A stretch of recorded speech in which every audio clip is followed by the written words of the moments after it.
la globalisation professionnelle est un signe détonateur de la paresse spirituelle institutionnalisée.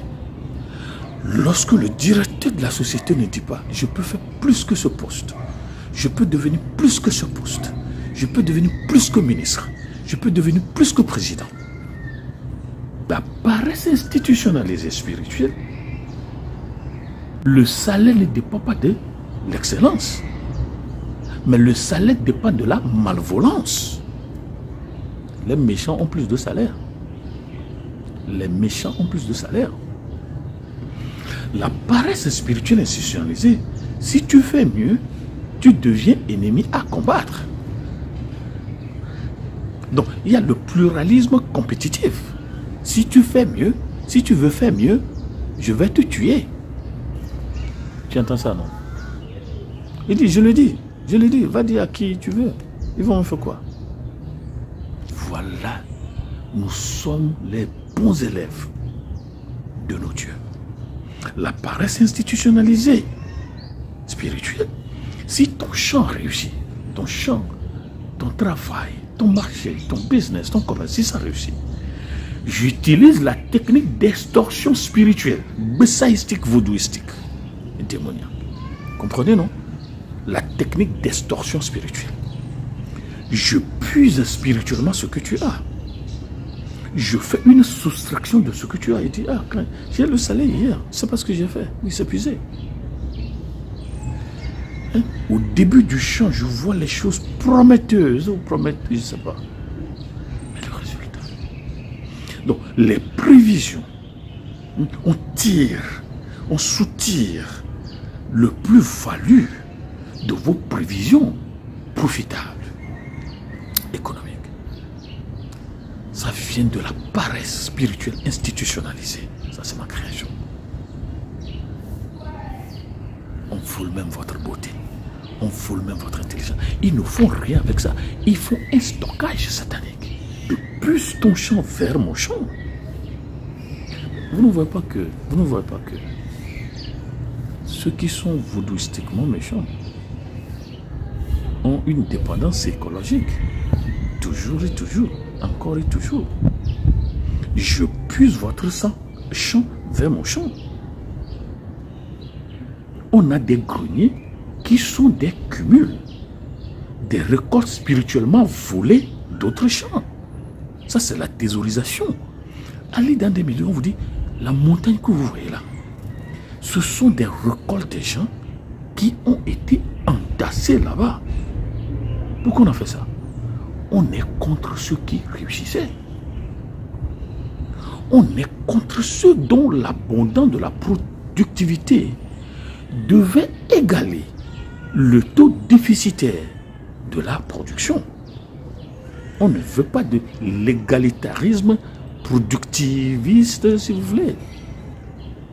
Il faut un taux élevé de production pour combler le déficit. Nous n'avons pas ça, nous n'avons pas ça, nous n'avons pas ça. On les a stockés dans des emmagasinages sataniques. On transforme ça dans des dépotoirs. Il y a corruption, pourquoi? J'extorque spirituellement tes ressources. J'extorque spirituellement ton champ. J'extorque spirituellement ton marché, ton commerce. Et cela au vu et au su des autorités, des esprits, des personnes qui sont supposés me protéger. Est-ce que vous ne comprenez pas? L'Africain, est-ce qu'il est protégé? Est-ce que l'Africain est protégé?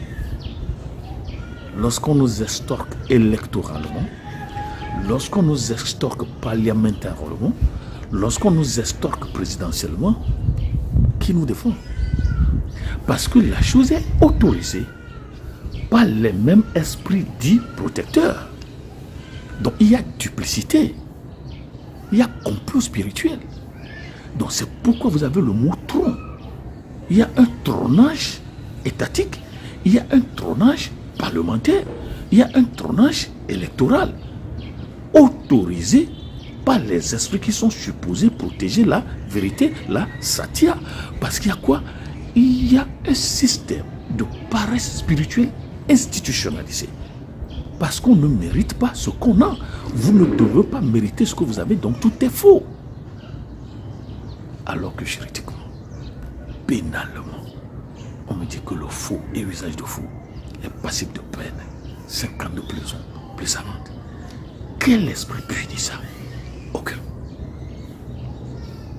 La paresse spirituelle institutionnalisée, si ton champ réussit mieux, ton commerce, ta profession, il y a des chaussures sataniques. On les porte. Il y a des potions sataniques. On porte des chaussures sataniques. On traverse votre champ. On l'asperge des potions sataniques pour estomper la croissance normative des champs. Ça fait quoi? Ça fait une diminution des prévisions de profitabilité. Au vu et au su des esprits qui sont supposés protéger les champs. Pourquoi? Ils n'étaient pas là. Vous comprenez, non? Les esprits n'étaient pas là pour vous protéger. D'ailleurs, ils n'ont pas de protection. Les esprits ne sont pas là. Ils sont absents. La paresse spirituelle institutionnelle fait que les prévisions récoltiques ou récoltards, les profits protégés des champs et des bétails deviennent des déficits récoltaires. Il faut créer le mot. Maintenant, il y a corruption. La genèse spirituelle de la corruption. Lorsque vos dieux absents au début et pendant les champs, lorsque vos dieux, au vu et à leur su, permettent aux esprits méchants dans les lieux forestiers, tout ça, de faire une extorsion de vos produits des champs, les esprits au retour vont vous faire encore payer des peines. Vous comprenez la corruption spirituelle? Il dit, votre champ n'a pas réussi parce que vous n'avez pas donné mon ton. Or, c'est eux qui ont autorisé les personnes méchantes à traverser les champs avec les chaussures sataniques, à pratiquer les techniques spirituelles d'extorsion et à asperger votre champ, votre bureau, votre profession, votre commerce, vos enfants, des potions de régression bénéfique. Ils vous font payer, vous n'avez pas fait ça. Ce sont les mêmes dieux qui ont permis à ce que j'appelle le SBI, the Spiritual Bureau of Investigation. Le SBI, ce cliquetis, ce armada d'esprits méchants qui ont des projecteurs économiques, qui ont des boussoles économiques, qui ont des radars économiques, appuyés de techniques d'extorsion, de productivité, ou de limitation de productivité, ou de régression d'économique. C'est le même esprit qui sont appuyés de techniques et de stratégies, de stratagèmes, de nuire et de ruiner vos profits, vos bénéfices. Ils vont vous accuser. Ils vont vous accuser. Ils vont vous accuser. Je peux continuer, mais je m'arrête. Pour corriger la corruption, il faut corriger la religion. Il faut corriger la religion traditionnelle. Celui qui n'a pas contribué un effort proportionnel à son revenu, celui qui n'a pas contribué un effort mécanique, cinétique, mental, créatif, intellectuel, ils n'ont pas de droit de propriété intellectuelle, ils n'ont pas le droit de propriété champêtre, ils n'ont pas de droit de propriété récoltique. Mais par la force et la ruse, ils disposent de droits d'aînesse alimentaire consommatoire. C'est de la fraude.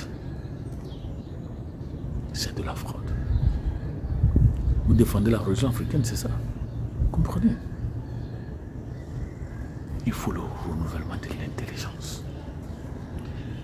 Un Dieu qui n'est pas présent quand je travaille au champ n'a pas le le droit de manger ce que produit mon champ. Il faut... C'est la religion traditionnelle qui montre, qui enseigne, qui pratique, qui démontre qu'on ne doit pas respecter le principe naturel de la morale. On récolte ce qu'on a semé. On n'a jamais récolté ce qu'on a semé. On ne sème rien, mais on moissonne. Ça, c'est à gain, à gain. Je suis sur un pied, mais je domine sur ceux qui sont sur 2 pieds. Et on dit Zan Maliagba. Zan Maliagba. Est-ce que toi, tu peux contrer la nuit? Voilà, on est fiers de ces choses. Mais c'est ça le déficit économique de nos nations. On est sur un pied, mais on domine ceux qui sont sur 2 pieds. On n'a pas travaillé, mais on mange. Tu as appris ça?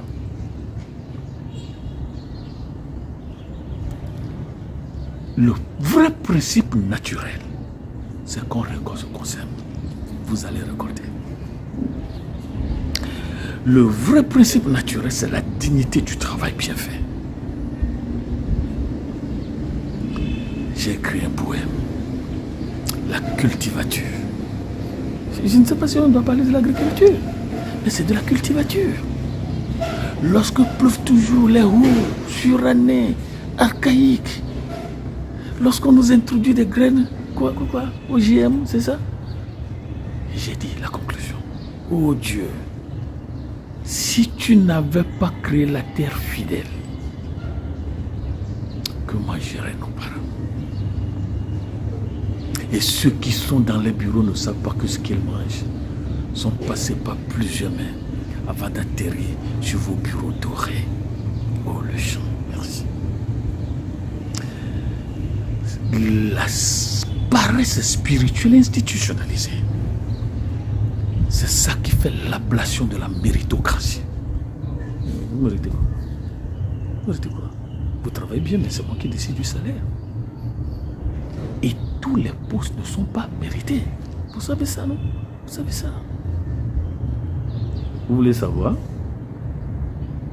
La jeunesse de la corruption, la voilà. Ça vient de notre religion traditionnelle. Dites-moi si j'ai tort que je dois adorer des dieux qui voyagent quand j'en ai besoin le plus. Le débat est lancé. Au revoir.